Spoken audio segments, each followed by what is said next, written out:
This video is sponsored by Squarespace, the all-in-one website platform for entrepreneurs to stand out online. My Dark Vanessa is a best-selling book about a 15-year-old girl named Vanessa Y, who is being groomed by her 42-year-old English teacher, Mr. Strain. The book describes their relationship as it spans over the course of 17 years, from the year 2000 all the way to 2017, where a 32-year-old Vanessa is still living with the consequences of Mr. Strain's abuse. Not only is this book heartbreaking and disturbing, but it's also infuriatingly relatable to a lot of women, which is why it's not all that shocking that My Dark Vanessa became an instant bestseller upon release, debuting at number 6 on the hardcover fiction list and remaining there for 6 weeks straight, despite this being the author's first ever novel. In fact, it's so popular and critically acclaimed that a lot of you have probably already heard about this book at some point. But what you might not know is that in January of 2020, the author, Kate Elizabeth Russell, found herself in a plagiarism controversy. This all began when the author Wendy C. Ortiz pointed out that there were eerie similarities between her 2014 memoir, Excavation, and My Dark Vanessa. Because in Excavation, Wendy details the true story of how she was groomed by her English teacher, Mr. Ivers, at age 13, and describes the relationship as it spans out over the course of 5 years, explored through both Wendy's point of view at age 13 as well as an adult, where she is living with the consequences of Mr. Ivers' abuse. Sound familiar?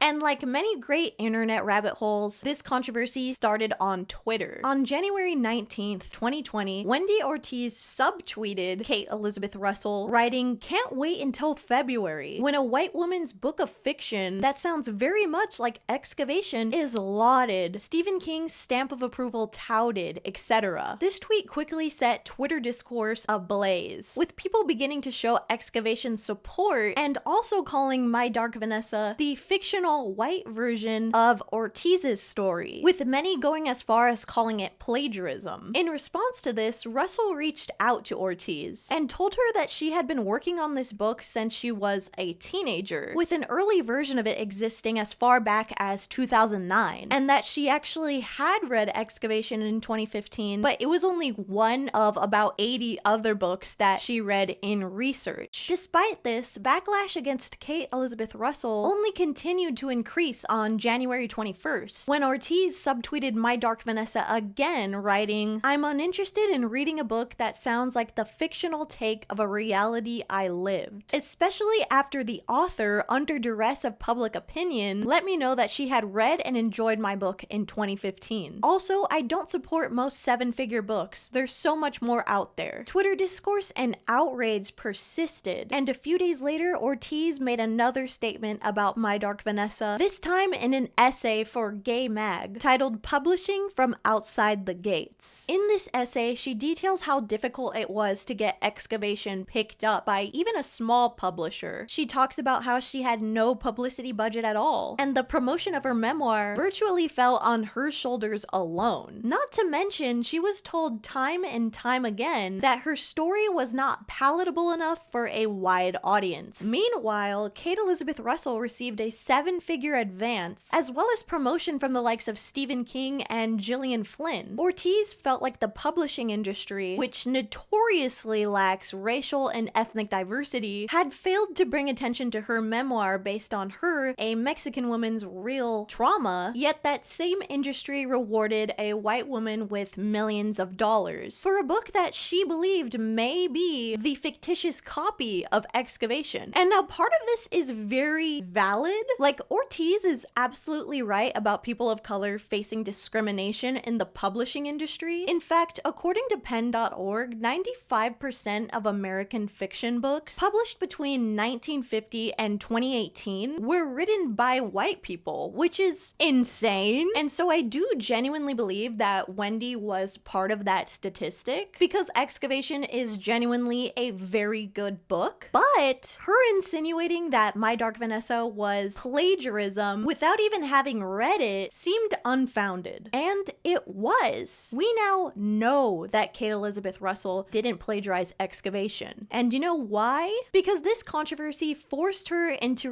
revealing that My Dark Vanessa was based on real events that happened in her life. In the preface to her book, Russell writes that, "I am aware that readers who are loosely familiar with my background may jump to the erroneous conclusion that I am telling the secret history of those events. I am not. This is a work of fiction, and the characters and settings are entirely imaginary." Mind you, I read this book cover to cover before I knew about this controversy, and I had already come to the conclusion that the only reason why Russell probably put this here was so that less people would ask her invasive questions. And I was right. Russell deleted her social media and on February 1st posted this statement on her website. "I would like to share with my readers that My Dark Vanessa, which I've been working on for nearly 20 years, was inspired by my own experiences as a teenager. I have been afraid that opening up further about my past would invite inquiry that would be re-traumatizing, and my publisher tried to protect my boundaries by including a reminder to the readers that the novel is fiction." I've now read both of these books, and while the subject matter is very similar, they're also worlds apart. The cause of the similarities isn't that Kate Elizabeth Russell plagiarized anything, it's that abusers, unsurprisingly, have a lot in common with each other. Like, if I had a Stanley Cup for every girl who told me a detail about their groomer that sounded exactly like mine, I would be dead. Target shoppers would have killed me already. In fact, I think it's especially tragic and interesting that these two women, while very different, actually have so much in common that reading the plot summaries of their books makes it seem like somebody was copying someone. With that being said, I want to highlight something that appears in both of their books: the explicit mention of Lolita. Stick with me now, I promise you this is going somewhere. I'm sure most of you know what Lolita is, but let me offer a 10-second explanation for anybody who doesn't. Lolita is an infamous literary classic written by Vladimir Nabokov in 1955, and it's about a French literature professor named Humbert Humbert who becomes obsessed with a 12-year-old girl named Dolores Hayes, who he refers to as Lolita. If you're already familiar with this book, then you know that Humbert is an unreliable narrator who repeatedly views Dolores, a mere child, as coming on to him in one way or the other. Throughout the book, he details his cruelty using flowery language. In fact, I think the most famous line is the first line: "Lolita, light of my life, fire of my loins, my sin, my soul, Lolita." So it's a very poetic sounding book about disgusting things. And in short, the point of the book is that Humbert is a horrible person. Yet in My Dark Vanessa and Excavation, both of their teachers have interpreted this book in a disgusting way. In Excavation, Wendy's mother gets her Lolita for Christmas, and the next day she brings the book into class and reads it in front of Mr. Ivers. While pointing at the book, she asks Mr. Ivers what folly means, to which he replies, "Is this word from the nasty book you're reading?" Wendy says, "It's not nasty, it's a classic." And Mr. Ivers says, "It's about the young girl who wham-bams the older man, isn't it?" Which has got to be one of the most idiotic things you can take away from the book, because Lolita doesn't want to wham-bam Humbert, she's 12 years old. And in My Dark Vanessa, the meaning of Lolita once again gets manipulated to a pedophile's advantage, because Mr. Strain actually gifts Vanessa a copy of Lolita, which she then reads and interprets as Mr. Strain being in love with her in the same way Humbert is in love with Lolita. And her identity actually becomes so intertwined with the book that she later mistakes something that happened to her in real life as a scene that happened in Lolita. But this misuse and weaponization of Lolita is not exclusive to Excavation and My Dark Vanessa. This is very much the case in education and pop culture that has trickled down into the student-teacher romance trope that we know today. You know what though? Let's take a break from these goofy ass English teachers for a second and thank our sponsor, Squarespace. Having a website for your business is so helpful for attracting customers, standing out, and overall succeeding as an entrepreneur online. Whether you're selling physical, digital, or service products, Squarespace has the right tools for you. Seriously, I know starting a website can seem like an overwhelming overwhelming endeavor. Like, how the heck do I do this, right? But with Squarespace's flexible templates, it's easier than ever to customize the look of your site. And not only that, but at any point, update the content of your site, as well as add features that suit your changing needs. For example, want to update your website's art? Sure, thanks to Squarespace's asset library, we can do that with just a few clicks. And all of this is made so user-friendly thanks to Fluid Engine, which is a next-generation website design system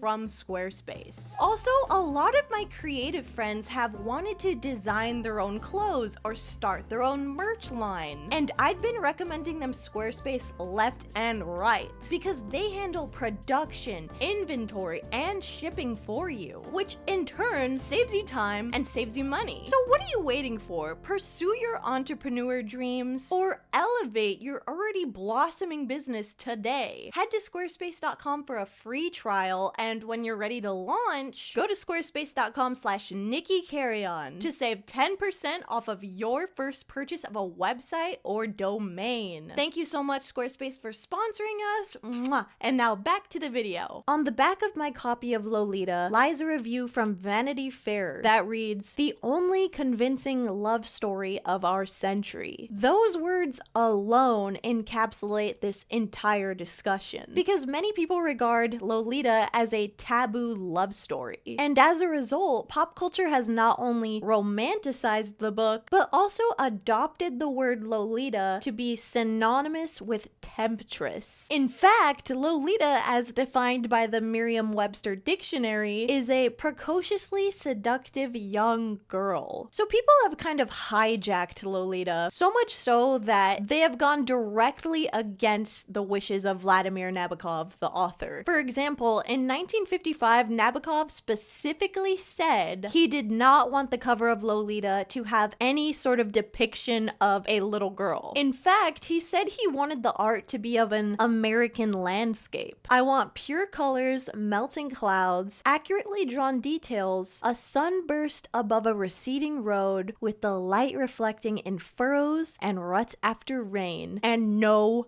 girls." He also repeatedly called Dolores his poor little girl. And that in and of itself is acknowledging that she is a victim and not part of a beautiful love story, as some people like to call it. Yet what do many of the Lolita book covers feature? Any guesses?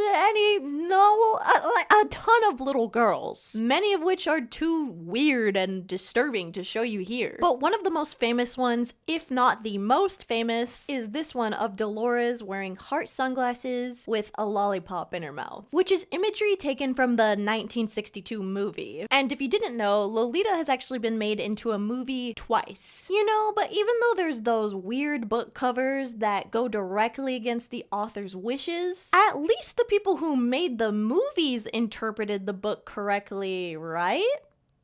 So Nabokov was still alive for the creation of the 1962 version, but he famously struggled to take control over the narrative. In fact, Stanley Kubrick, the director, had this to say about the original content. "To me, Lolita seemed a very sad and tender love story," he explained. He likened it to other famous stories like Anna Karenina and Romeo and Juliet. Look, what I want to say about that quote will literally get me doxed by letterboxed nerds, so I'm not gonna say it. But what I can do is tell you something that makes this all 10 times worse. Kubrick genuinely believed that Lolita's plot twist was that Humbert wasn't just a predator or attracted to Dolores for her youth, but was, quote, truly and madly in love with her. As for Lolita 1997, the cinematography and costumes are good. I don't have anything bad to say about this at all, actually. Are you fucking kidding me? If the sexualized Lolita covers had Nabokov rolling in his grave, this movie has him farting and shitting and screaming in his grave. Here's what the director had to say about it. In the end, it's a love story. It's a strange and awful love story. In short, this film romanticizes the hell out of Lolita, as well as sexualizing the body of the 15-year-old actress who plays her, Dominic Swain. Like, watching this one time was enough for me. I'm not gonna go back and look, but just off the top of my head, I can think of one scene where there's a literal crotch shot from her, and another one that's just a camera shot of her butt as she jumps into Humbert's arms. It's really hard for me to put it into words just how moronic I think the thought process was behind these two films, so I'll read you a quote from Vladimir Nabokov's wife instead. "I wish someone would notice the tender description of the child's helplessness, her pathetic dependence upon the monstrous Humbert, and her heart-rending courage. When we treat Lo as if she's some kind of prepubescent sex pot, we are seeing her through Humbert's eyes. We are letting him win." Suffice to say, these movies, these book covers, have all helped accentuate the erotic idea of childhood. Just look at Britney Spears in the Baby One More Time video at age 16, or at age 17 posing on the cover of Rolling Stone, cuddling a Teletubby, or getting ready to ride on a little pink bicycle. Britney, Katie, and Miley may tap into the Lolita myth through the performance of precocity, but that precocity was never native to Dolores Hayes. It was, in fact, projected onto her by her rapist. The widespread cultural acceptance of this fantasy at face value is tantamount to the declaration #I believe Humbert. The American public imagination has accepted Humbert's definition of the nymphette, while strenuously muffling the pedophilic exertions involved in the creation of the myth. In other words, American pop culture has accepted the idea of the precocious young girl, yet ignores the origin of that. And with Lolita's influence in mind, let's talk about Pretty Little Liars. Two can keep a secret if one of them is dead. Pretty Little Liars is a popular YA book series that turned into a huge TV show in 2010. And man, I am not exaggerating when I say this show was a big deal. I remember buying like 5 of these books as soon as I started watching the show. I had the fucking "Got a Secret, Can You Keep It?" I had it on repeat. But rewatching it as an adult for this video has been insane, because so much of it has aged bad, like Joe Biden levels of bad, like Sleepy. The show revolves around 5 best friends who grow apart after their friend Allison goes missing, and then 1 year after this incident, they all start receiving mysterious text messages from someone named A, who stalks them and blackmails them with various secrets that they have in their lives. And it's fucking nuts from start to finish. Like, literally no one on this earth in 1 million years could guess how Pretty Little Liars ends. I'm not gonna spoil it because that's not the point of this video, but would you believe me if I told you one of the characters turned into a diamond in the last episode? In 2010, my favorite character from this show, like many other young girls, was Aria Montgomery. She just seemed so pretty and cool, and she was undeniably an it girl, which made me and my other friends want to be just like her. Cute, right? Well, there's just one teeny tiny problem with so many girls wanting to be Aria, and the problem is that her boyfriend is her English teacher throughout the entire show. What the fuck?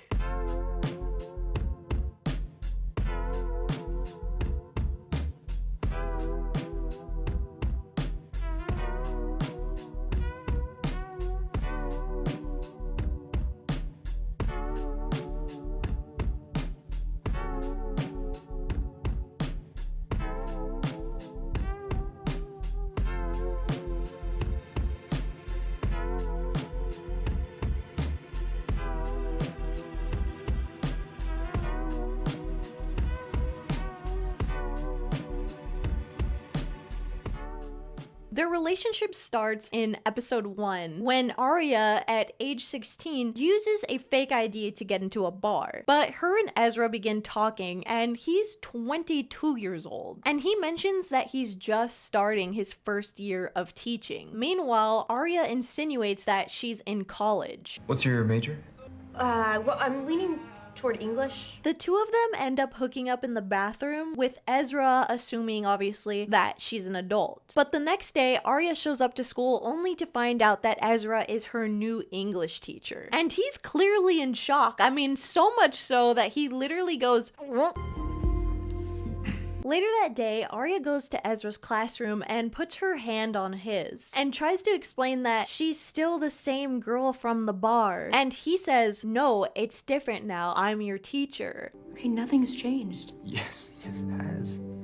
I'm your teacher. Ezra rejects her advances, and that should be the end of the story. Like, dude, now you know this girl is underage, leave her alone. Yet by the end of the episode, he grabs her and kisses her. And mind you, Arya's not even the only character in this episode getting groomed. Like, not to go off the rails too much, but Spencer, another one of the liars, is getting preyed on by her older sister's 24-year-old fiance, and no one even bats an eyelash at it. This is just the first episode, by the way, but I digress. As their relationship progresses throughout the show, there are obvious examples of predatory behavior. For example, Arya gets upset when Ezra insinuates that she's too young to understand why her parents fight. What you can't see now is that your parents need to figure it out for themselves, like adults. Like adults. Right. She's like, if I'm such a child, then why did you ask me here? And Ezra's response to that is, I asked you here because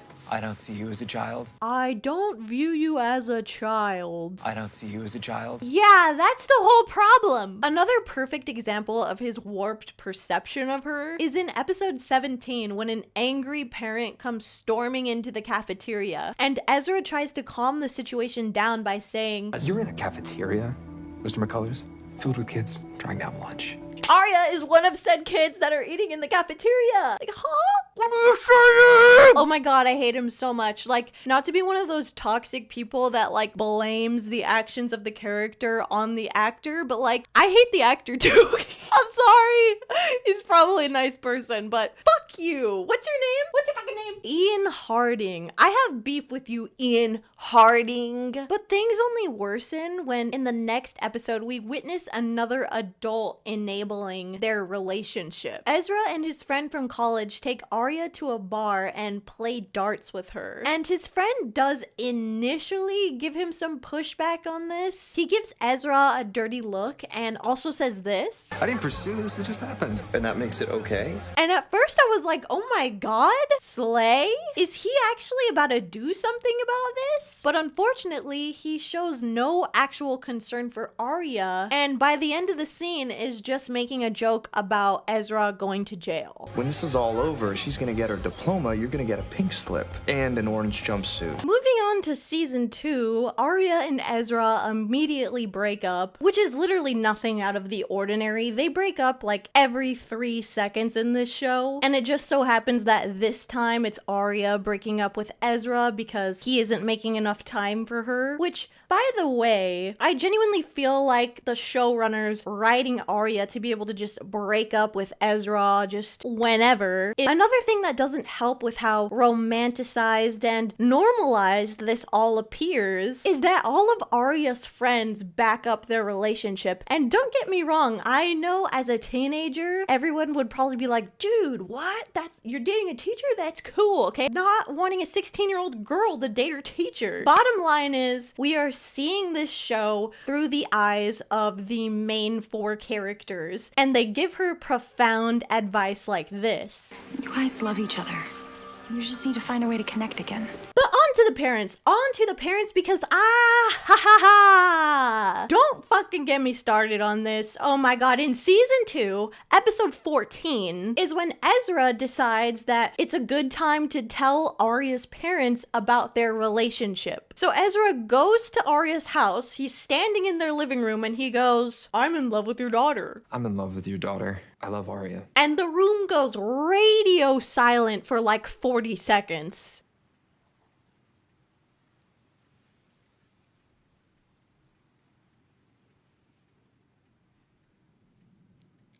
I love Arya. Fuck fucking could hear a pin drop. It is so painfully embarrassing to watch because the audacity of this man coming in this house like, hey, I'm in love with your 16-year-old daughter. Thoughts? Fellas, is it okay? Also, this feels like a good time to mention that Arya's mom is also a teacher at her school, and while her and Ezra aren't like super close to one another, they do see each other around all the time as they're, both teachers. So she, of all people, should know how disturbing it is to even have a desire for one of your teenage students. But she and her husband are obviously freaking pissed, and her dad tells Ezra to get the fuck out. Listen, what is going to happen is you are going to leave this house right now. Mr. Montgomery? End of conversation. Dad. And then Arya's little brother comes down the stairs, and as you may have already guessed, things go from bad to worse so quickly.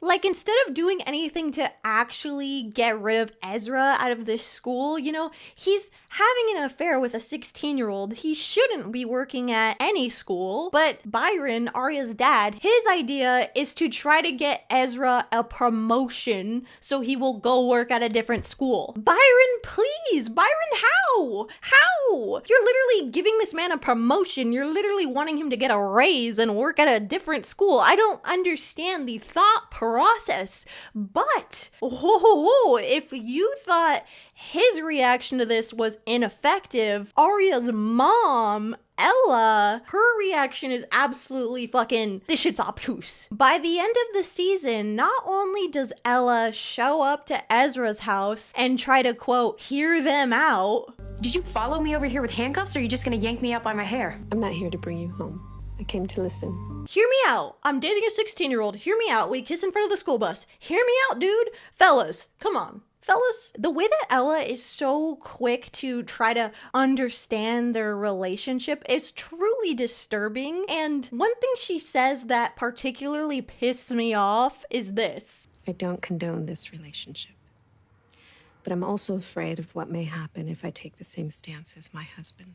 Bro, it's like as if she forgets that like she is a parental figure. Like you actually do have the power to make this relationship stop. I want to understand what this is. Regardless though, from this point on, she helps Arya hide their relationship from her husband. And for now, I don't think your father really needs to know about it. All of this is so painfully just insidious. But with this show, I also find that like the devil is in the details. It's not even the most obvious things that kind of catch my attention here. Like as an example of what I mean, I noticed in one episode when Arya goes to Ezra's house, this song is playing in the background. When I'm 21, she'll be 35. When I heard those lyrics, I was like, oh, I'm looking this up. I'm looking this up right now. And I was kind of hoping that this was just like a coincidence and that these lyrics didn't really serve like a big purpose to the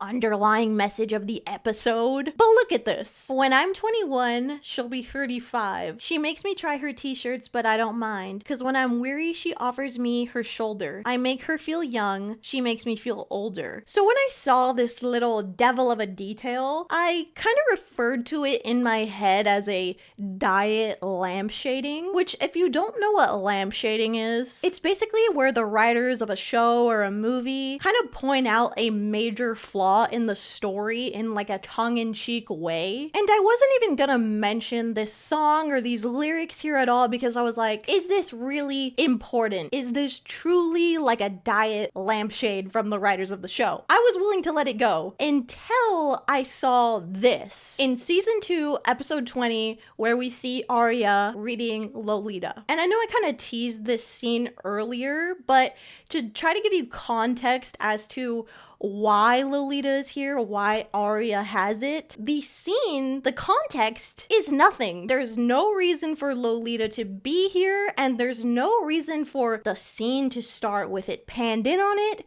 or for the book to be facing us, the audience, rather than even her. It's really, really strange. And I do feel like this qualifies for a diet lampshading because I think this is here to call attention to the fact that Arya is kind of living out the mythological idea of the precocious young girl. And what made this all the more ironic to me was that this same network, Freeform, in 2020 aired a documentary series called Keep This Between Us. And it's about a woman named Cheryl who had a real first-hand experience with being groomed by her teacher. And the documentary is all about her confronting her past and reaching out to other victims of abuse via teachers. Here comes the crazy thing, okay? You are not ready for this. I feel like this blew my mind. People are probably gonna be like, Nikki, this isn't surprising at all. Shut the fuck up.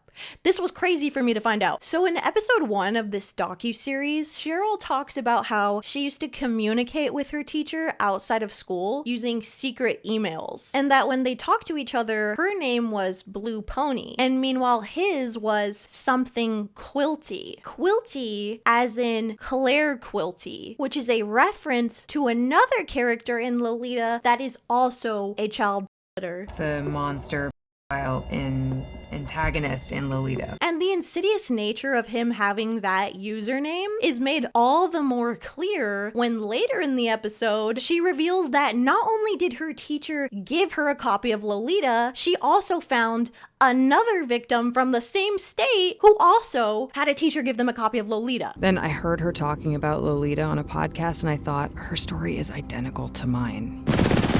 She was even given Lolita by her abuser, just like me. Just like me.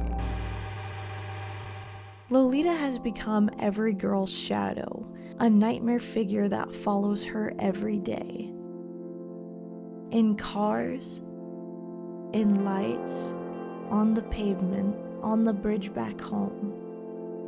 There is someone in the background who believes that Lolita is a love story.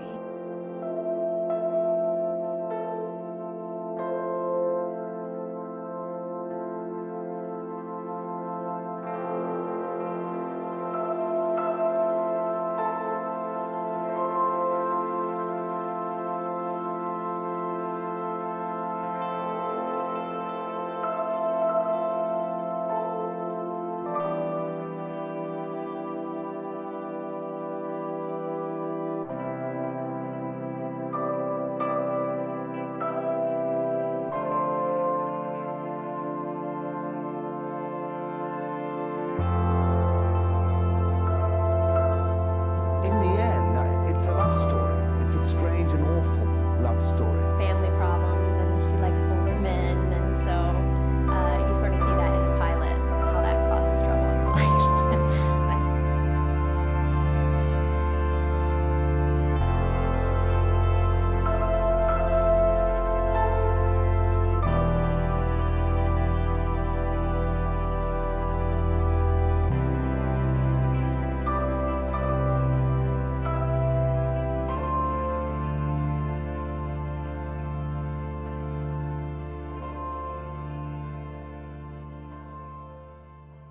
Unfortunately, we actually haven't even scratched the surface of this topic yet. We haven't gotten to about 80% of this board that I made. I've taken so many notes.